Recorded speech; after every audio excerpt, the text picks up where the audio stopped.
Assalamualaikum warahmatullahi wabarakatuh. Baik teman-teman, untuk materi hari ini kita akan membahas mengenai teknik isolasi bakteri. Nah, untuk bakteri yang akan kita isolasi hari ini yaitu bakteri asam laktat. Bakteri asam laktat merupakan kelompok bakteri gram positif yang dapat memproduksi asam laktat dengan cara memfermentasi karbohidrat. BAL merupakan jenis bakteri yang mampu menghasilkan asam laktat, hidrogen peroksida, antimikroba, dan hasil metabolisme lain yang memberikan pengaruh positif bagi produktivitasnya. BAL menghasilkan antibakteri berupa asam organik, bakteriosin, metabolit primer, hidrogen peroksida, diasetil, karbon dioksida, dan asetildehid.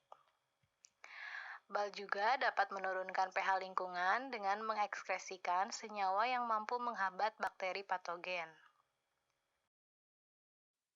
Isolasi mikroba merupakan cara mengambil mikroorganisme yang terdapat di alam dan menumbuhkannya dalam suatu medium buatan. Prinsipnya itu sendiri yaitu memisahkan satu jenis mikroba dengan mikroba lainnya yang berasal dari campuran bermacam-macam mikroba. Jadi setelah isolasi mikroba, kita dapat mengetahui atau mampu menemukan isolat bakteri yang kita inginkan, atau juga isolat bakteri baru. Kemudian, persyaratan utama bagi isolasi dan kultivasi VEG adalah harus adanya kondisi optimum untuk pertumbuhan organisme inangnya. Nah, berikut alat dan bahan yang akan digunakan meliputi cawan Petri, kemudian mikropipet, tip, inkubator, cairan rumen, NaCl fisiologis 0,85%, kemudian MRS agar, CaCO3. Untuk cara kerjanya, kita pertama menyiapkan medianya terlebih dahulu. Ada dua media yang harus kita gunakan. Yang pertama media pengencer, yang kedua media MRS agar. Untuk media pengencer, kita siapkan 0,85 gram NaCl, kemudian dilarutkan dengan Aquades sampai volume 100 ml. Selanjutnya, kita masukkan ke dalam tabung masing-masing 9 ml, lalu disterilisasi dengan autoclave. Untuk media MRS agar, kita masukkan 6,8 gram MRS agar dan 0,5 gram CaCO3. Kemudian dilarutkan dengan Aquades sampai volume 100 ml. Untuk kebutuhan media pengencer dan media agar itu disesuaikan dengan kebutuhan yang akan dilakukan. Kemudian dipanaskan di atas kompor, lalu disterilisasi dengan autoclave. Selanjutnya, kita siapkan alat-alat yang telah disterilisasi, kemudian jangan lupa untuk meja kerjanya disterilisasi terlebih dahulu. Dan siapkan lampu spiritus. Nah, kemudian siapkan cairan rumen 10 gram, lalu dimasukkan ke dalam 90 ml NaCl steril.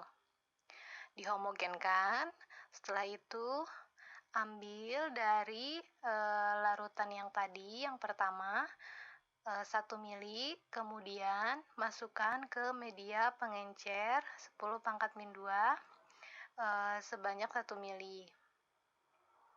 Lalu dihomogenkan kembali. Setelah itu, kita ambil 1 ml dari pengencer 10⁻², kemudian dimasukkan ke pengencer 10⁻3. Selanjutnya dihomogenkan kembali. Nah, lakukan hal yang sama pada setiap langkahnya untuk pengencer selanjutnya sampai pengencer 10⁻8.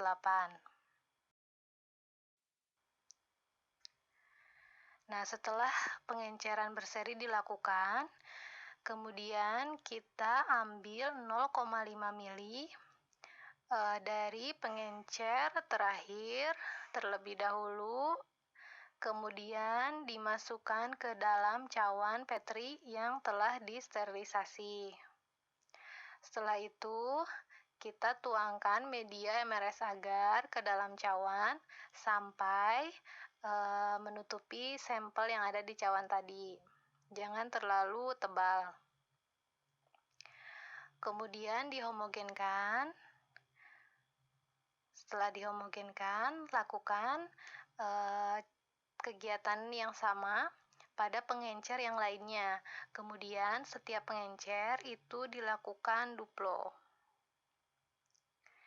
Setelah semua selesai, kemudian masuk ke dalam inkubator. Diinkubasi selama 24 jam dalam suhu 39 derajat Celcius. Setelah 24 jam diinkubasi, kemudian kita lihat kemudian isolat bakteri yang membentuk zona bening merupakan bakteri asam laktat. Sehingga kita hitung bakteri-bakteri atau koloni-koloni bakteri yang membentuk zona bening itu menggunakan metode TPC. Bagi yang jumlah TPC-nya masuk range 20-200, maka kita masukkan ke dalam rumus berikut. Jumlah koloni per gram sampel sama dengan jumlah koloni dikali 1 per faktor pengenceran. Misalkan, di 10⁻7 jumlah koloninya 97, maka jumlah koloni per gram sampel sama dengan 97 dikali 1 per 10⁻⁷ sama dengan 9,7 kali 10⁻8. Berikut data hasil dari TPC isolat bakteri asam laktat. Ada 2 sampel. Kemudian, seperti biasa, hitung berapa jumlah koloni per gram sampel dari kedua sampel tersebut. Lalu teman-teman bentuk dalam laporan. Dan jangan lupa hasil perhitungannya dilampirkan. Untuk laporannya dikumpulkan pada minggu berikutnya. Baik teman-teman, demikian yang dapat saya sampaikan. Kurang lebihnya mohon maaf. Terima kasih atas perhatiannya. Wassalamualaikum warahmatullahi wabarakatuh.